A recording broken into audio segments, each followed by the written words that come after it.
Hi there. Thank you for joining me today. I'm Dr. Tom Longwell, Director of the Counseling Center. I hope your student is excited to join the US High family. I know we are excited for them. And as exciting as a time as this is, it can also be a scary, stress-filled time for individuals, not only for your student, but also maybe for yourself. So today I'm hoping to give you a few tips and tricks to help you during this time of transition. Let's talk about the idea of letting go. The reason I have this slide right at the start is because it's often the first piece of advice we get for helping individuals transition into adulthood. It's the idea that we need to kick our student out of the nest to help them grow and learn and develop on their own.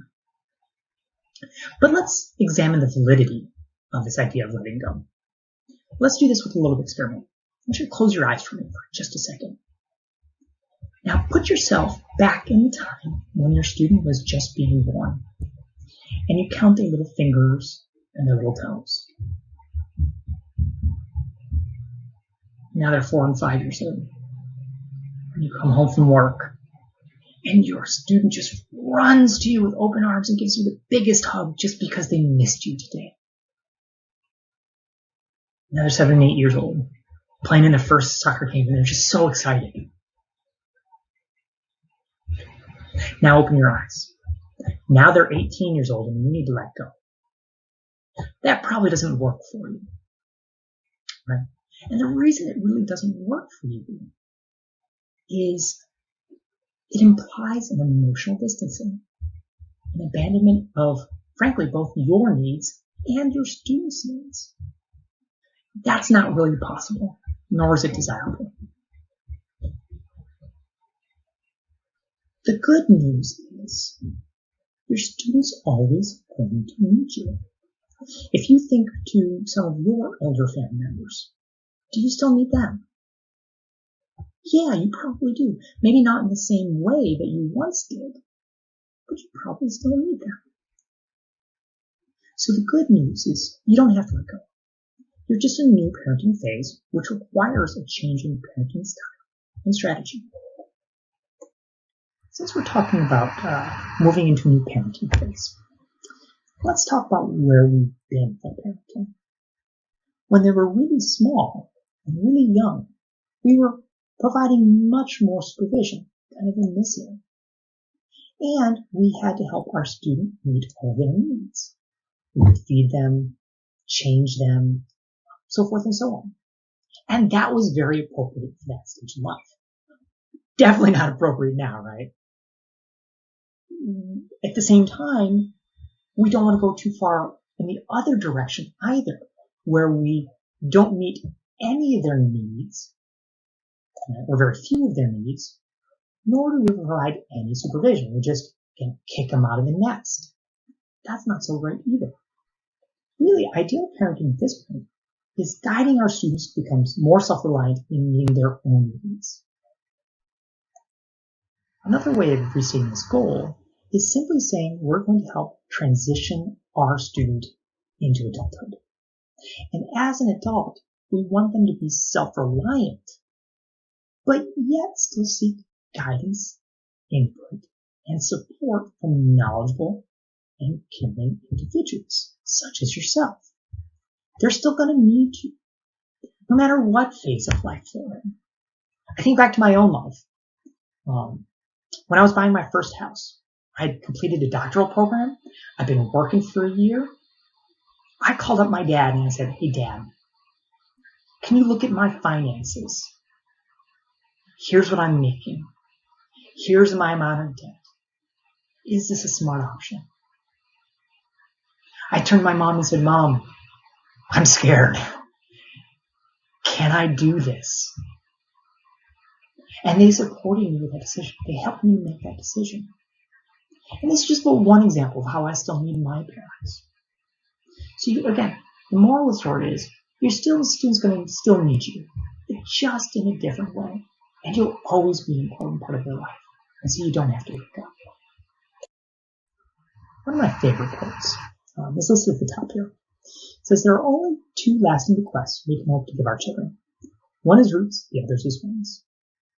So giving roots meaning a sense of connection and closeness to each other, while fostering wings or a sense of independence and our ability to handle and face challenges and make good decisions. This has always been our job. And again, we are just readjusting that equation. Now, this is not an easy task. So at this point, we're going to then transition to talk about, well, we've been talking about what do we need to do, and now we're going to talk about, well, how do we do it? Let me suggest to you thinking about this stage of parenting and changing it from quote-unquote parenting to thinking about more in terms of coaching. You're always going to be a parent. There's no doubt about that. You can't stop that.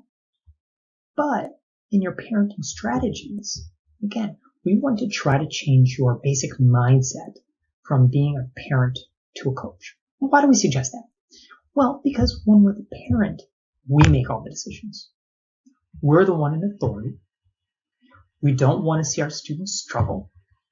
We take the lead role. It's very hands-on. Whereas when we're a coach, it's more of giving suggestions. We lead by showing how we respond to difficulties and struggles.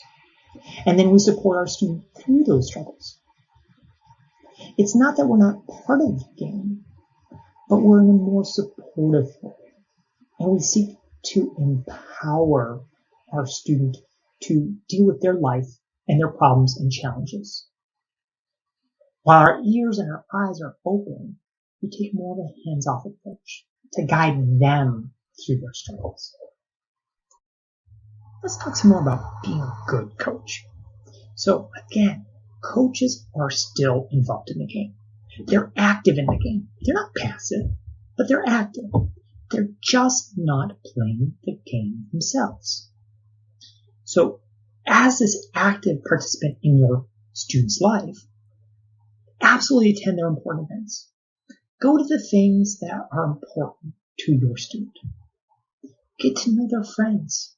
Take them out to lunch, to dinner, spend some time together. You're still going to ask lots of questions about their life, but make sure it's a good balance. And we're going to get to that in a little bit at the next slide. Keep in touch, but make sure you're having good boundaries. One of the things that I do really love about this generation is they're more connected to their parents than any previous generation. Right? In my role, I often hear so many students say to me, my mom's my best friend. My dad's my best friend. That's fantastic. But you also want to have good boundaries too. So, for example, it's probably not the greatest idea to be doing wake-up calls for them every day. That's a responsibility that maybe at this phase in their life, they need to take on their own. The next part about being a coach is a coach has expectations. And it's good to have these expectations. You may have certain expectations for your student about their class attendance, grades, finances, sex, alcohol, drugs, so forth and so on. As a coach, you can still communicate those expectations. And I always recommend that with these kinds of expectations, in these areas in particular, with these expectations, communicate them and communicate them early. Try not to wait until they're ready to come on campus, because at that point they're thinking about lots of different things. They're thinking about meeting new people, how to find their way around campus, so forth and so on. So if you've got expectations about attendance, grades, money, so forth and so on, start communicating and talking about those things now in your preparation for their coming to campus. As a coach, we need to know what's going on in our students' lives. Right? And the only way to do that is to get good information. And the natural tendency is to use a lot of closed-ended questions. To say things like, have you talked to your professors yet? Did you turn in that paper that you were struggling with? Are you going to class? And the reason we ask all these closed-ended questions is we're trying to protect. We don't want our student to struggle. We don't want to see them in pain. We don't want to see them fail. And that's a natural tendency. You might need to ask some close-ended questions, absolutely. But I'm going to suggest you at least start the conversation with more open-ended questions. These are questions such as, how are your classes going? What's college like? Are you fitting in? These open the door for conversation so your student can share their successes, their challenges, and their struggles. And I love this last open-ended question. What do you need from me? And when you ask the question in that way, you're saying to your student, I trust you, I hear you, and I'm here to help. It allows them to take the lead with support and guidance from you. Coaches let their student take the lead. You still want to offer your guidance, your input, and your support, but do it on the student's terms. You want to try to adopt a, and I'm here when you need me mentality. Now, this doesn't mean you can't call a timeout, right? If you see your student making some bad decisions, not attending class, or other serious matters, call those timeouts. Say, hey, I've noticed this. I'm concerned about you. That's good to do. Just try not to do it too often. When they do encounter struggles, support your student through it versus acting for them. And the reason we want to do this is we want to allow them that opportunity to grow. Let's say your student is struggling academically. In years past, it was probably very appropriate for you to reach out to your student's teacher and say, what can I do to help my son, my daughter academically here and now? And the temptation might be to do that when they're in college. And I understand that temptation because we don't want our students to struggle. We want to see them succeed. And it's hard seeing them struggle. Right? But this is a stepping stone to the world of work. And this is a good opportunity for them to practice those independence skills for a successful future. Calling up their boss and saying, hey, my son, my daughter is struggling at work, what can I do? Is probably not going to go over too well, right? So here's a stepping stone to learn and develop new skills and abilities in a supportive environment. Allowing our student to take the lead demonstrates that we have trust in them. Give them good responsibilities. And again, try not to take over when they're struggling. Instead, when our students are struggling, help them to try to make the decisions that are right for them in their life. And the way you help them through these struggles is help them to think about what are some options? What are my alternatives? What are some ways that I could address the situation? Then get out a sheet of paper and say, okay, well, what are the pros and the cons of each available option that it holds for me? Now, they may make mistakes. That is going to happen. Students are going to struggle some in college. But they've struggled before, and they're going to struggle again. And we have a tendency to think of struggle as a bad thing. But again, this is an opportunity to grow and to learn from it. I'm a firm believer in the idea that we learn so much more from our struggles and our failures than we do from our easy successes. So within reason, allow this opportunity, and then coach them through those mistakes. To reiterate, encourage your student to be responsible. There are opportunities for your students to make poor decisions while they're here on campus. If they make those poor decisions, be that coach, that supporter versus the rescuer.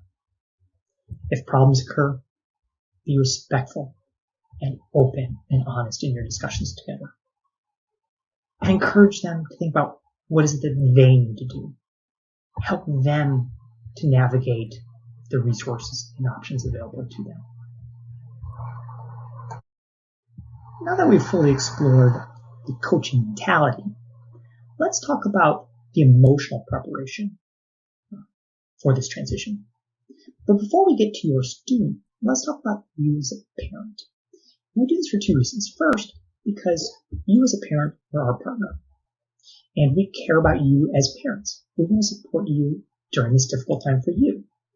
But number two, when you're in a good place emotionally, you're in a better place to help your student emotionally. So to prepare yourself emotionally, I suggest you really take a good look at your thoughts and thought processes and look for any what we call cognitive distortions.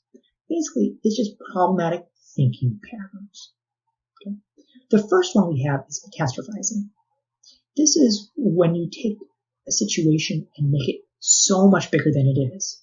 So for example, I can't handle this way too much. Or I'm going to be all alone when my son is at school. You might notice some emotional reasoning. Emotional reasoning is when we say something must be true because we feel it, while discounting contrary evidence. So for example, my daughter's not going to be okay without me, while ignoring the fact that she's really smart, intelligent, was on the debate team, has spent time away from home before, and is really prepared and ready for this. Next, we have overgeneralizations. This is where we have a kernel of truth and make it much larger than it is in reality. So, for example, instead of saying, my son occasionally makes bad choices, and it becomes, my son makes horrible choices.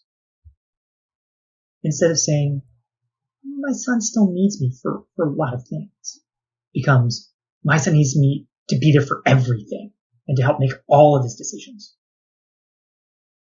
Next, we have imperatives.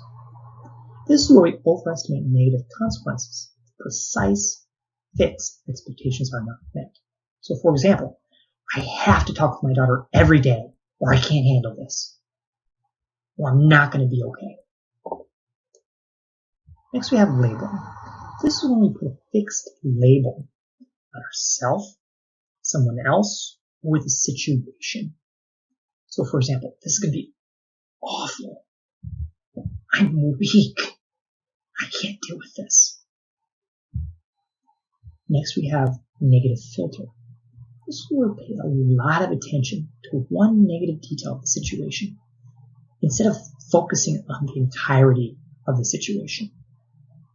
So, for example, I'm going to miss him so much. And while that is absolutely true, it also doesn't take into account the fact that this is a good thing for their life. They're going to meet new people, explore new things, learn a lot, so forth and so on. And this is a positive. Additionally, you've probably got lots of great people in your life, people that you care about and love, and have many things in your life that you make you happy and joyous. Now that we've explored our thought processes, let's explore a little about our self-identity. When anyone asks me who I am, one of the first things I share is I'm a parent. And the reason it comes out first is because it's a huge, huge part of me, as I'm sure it is for you as well. However, this is also a time to explore more about who you are. For a number of years, I was involved in choir through high school, college, and I love music. I love making music. But for years following college, I wasn't involved in it in any way. A number of years ago, I got involved in choir again, and it's been a breath of fresh air. So I suggest to you that you look to your life, think about what opportunities are available to you.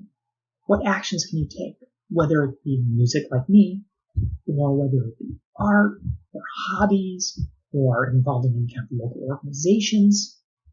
Whatever you can explore can be a good, positive addition to your life.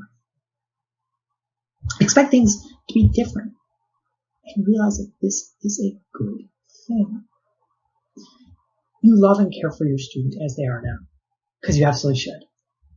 But imagine it stayed exactly the same way for 20 years. That's probably not exactly what you want. So realize that this is a transitional time, and that's actually a good thing. And try to view the separation as an opportunity. It's an opportunity for yourself, again, to explore that self-identity. But it's also your students' time to shine.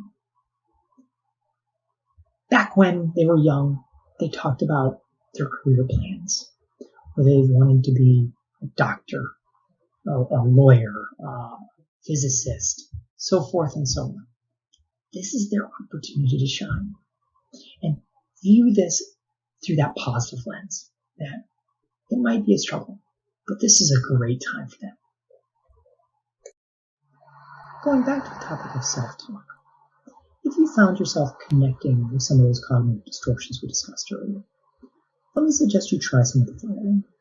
Simply ask yourself, is my thinking helping me right now, or is it hurting me right now? And if it's hurting me, is there a more reasonable and helpful way to view the situation? If that's not enough, maybe you can try one of the techniques I use with some of my students in the counseling center. So what you want to try to do is imagine your best friend or someone that you really care about sitting in a chair across from you. And they say all the same things that you're saying to yourself. So for example, I don't know if I can do this. I'm going to miss my son so much. He's not going to be okay. I'm not going to be okay. It's going to be terrible. Would you turn to your best friend and say, yeah, you can't deal with this. It's too hard. You're not going to be okay. You wouldn't, right? Absolutely you wouldn't. Instead you would say, it's going to be a challenge, but I believe in you. You're going to be able to figure this out in time. It's not going to be easy, but I believe in you. If that's true for them, that's probably true for you as well. As you continue this journey, if you struggle, use your support network. Seek out support, turn to your loved ones, seek counseling as necessary. That's a good, positive, healthy thing to do. The only thing we just don't recommend is try not to go for that support through your child here at USI. They're dealing with their own transition, so we recommend that you seek support from other kind, caring, passionate adults. Now that we've discussed your transition, let's talk a little about your students' transition. And let me suggest to you that now is the time. If there are things that you want to communicate, your hopes, dreams, your expectations for them, and there are things that you want to hear from your student, now is the time. Because once we're at the first day, they're thinking about, how do I meet people? They're thinking about, how do I find my classes? How do I read my class schedule? So forth and so on. So now's the time to have those discussions. If your student is going to be living on campus, allow them to take that lead role on moving day with you as support. And that goes back to that being the coach. And then give them a send-off package. When you move them in, have a nice little surprise for them. Photos, letters, popcorn, good luck charms, whatever's going to make them feel supported and know that you're always there to catch them if they fall. During this time of transition, it's normal for your student to experience homesickness and lots of conflicting emotions. One minute they're having a great time and meeting new people. The next minute they might feel alone, they might struggle, they might be sad, anxious, so forth and so on.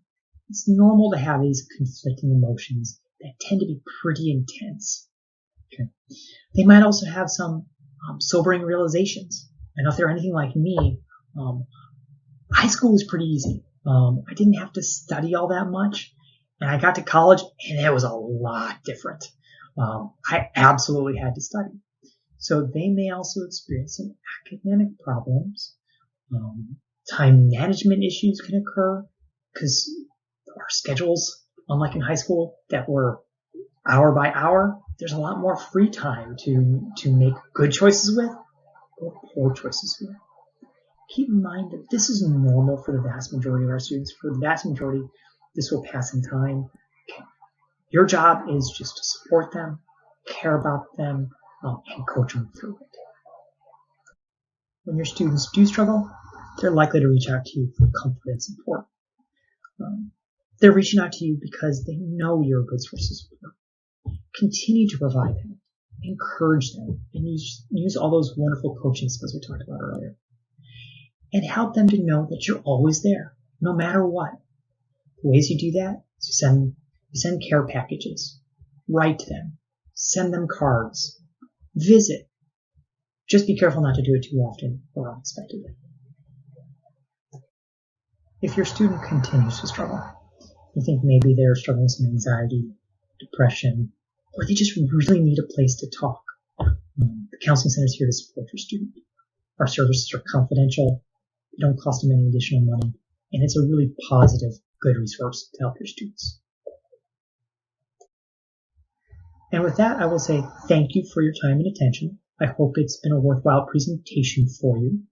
Please feel free to reach out to me or other members of the Counseling Center staff if there's anything I can do for you now or at any point in your student's collegiate career. And again, thank you and go Eagles!